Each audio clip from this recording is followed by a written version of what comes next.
తపస్సు కాలం ఒక ఆధ్యాత్మిక వసంతకాలం. ఈ కాలంలో మనము దేవుని వైపు తిరిగి ప్రయాణిద్దాం.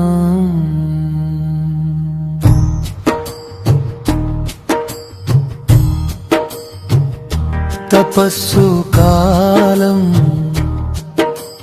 బాధలను అనుభవించే కాలం కాదు. తపస్సు కాలం ఒక ఆత్మీయ మేల్కొలుపు కాలం.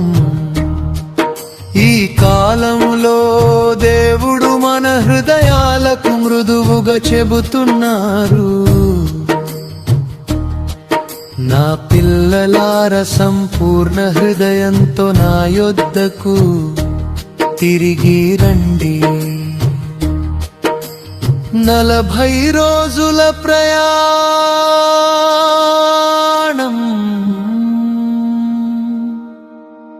మనల్ని శిక్షించడానికి కాదు, మనల్ని సిద్ధం చేయడానికి. మనం ఉపవాసం చేస్తాము కేవలం ఆహారం నుంచే కాదు, అహంకారం నుంచి, అసూయ నుంచి, భయం నుంచి కూడా మనం ప్రార్థిస్తాము. కేవలం మాటలతో కాదు, నిశ్శబ్దంతో, కన్నీళ్లతో, ఆలకించే హృదయాలతో మనం దానం చేస్తాము.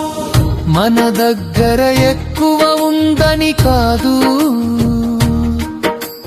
ప్రేమను పంచడానికి, ఆ ప్రేమను విస్తరించడానికి. తపస్సు కాలం మనకు ఒక గొప్ప సత్యం నేర్పుతుంది. దేవునిలో మనల్ని కోల్పోతే మన నిజమైన జీవితం దొరుకుతుంది.